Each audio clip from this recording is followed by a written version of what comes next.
And we would like to hear from you tonight. I do remember the day of the 16th of November, after our morning meeting, you were very positive that the sounds that were made that day were from a bomb blast. What really forced you or pushed you to think that way? And when you look at the day again, what are those things that stand out for you? First of all, the moment I heard that ear-piercing sound and then I heard a bang, we were in a meeting.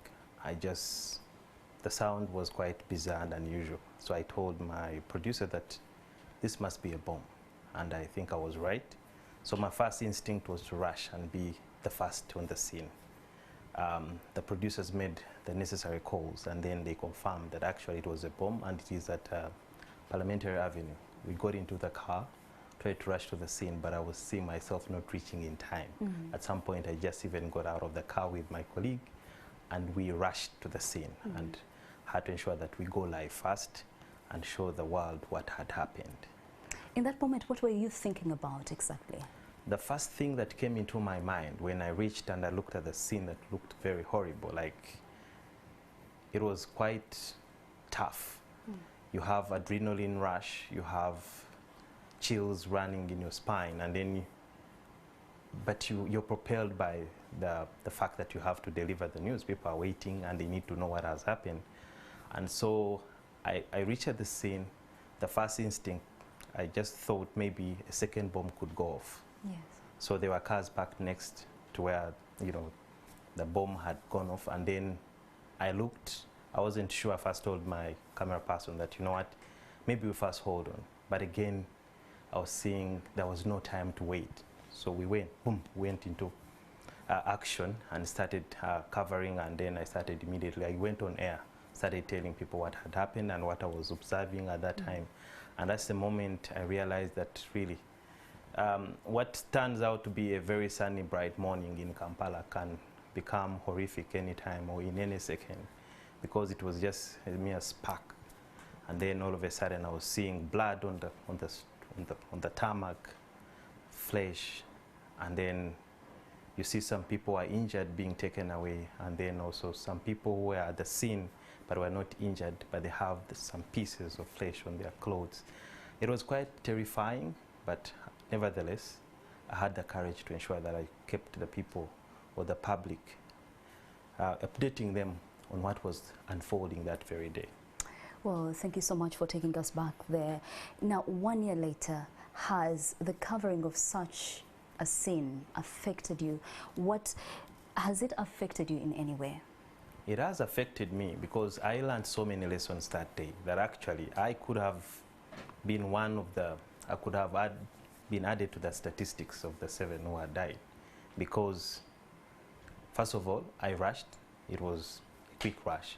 I didn't have gear on that day, and then you reach, your first instinct tells you, please first hold on, maybe a second one, because normally it is a tactic by the bombers that we have watched in other areas, that after maybe like 5 minutes they know some people will have gathered and then another one goes off.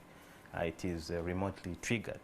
So I made a mistake, but I'm lucky that nothing bad happened. But I think I learned a lesson that never rush to such a scene and carry on, because you can easily lose your life. Yeah. I'm actually curious to find out from you, Sudhir, because I know on that day you rushed out with no protective equipment. You were running towards a scene that people were running away from, you know. Have you covered such scenes before? Could we say it was that experience that forced you to get to that? What exactly was your push? Over time, I've developed the courage. Like, in most cases, when I'm faced with such, I even forget that I could lose my life. My first instinct is, boom, just tell the people what's happening. I feel I owe them. They have the right to know what's going on. So it's my responsibility to do so. So I'm always pushed, and that completely supersedes the sense of feeling and fear that actually something bad or bizarre could happen following the events. But I've developed a thick skin because of the fact that I even covered the 2011 bomb attacks Chadondo and Ethiopian village. I was in Kabalagala. That was in July 2011. What I saw was not any different from what I saw the other side. Yes. So I'm used to such scenes, but I want to tell you, much as I'm used, I'm human. You're definitely human. So when you see someone's body that has been shattered into pieces, it's not a scene that you'd want to look at for even more than 10 seconds. But you have to carry on as a journalist and keep people updated. Well, thank you so much, Sudhir Byaruhanga. You did set a wonderful example on that day, and we do continue to hope that you keep the fire burning and keep doing the job that you do so well. Well, for those that lost their family members during this period, we continue to stand with you, and we continue to ask that we stay vigilant, especially now that we're getting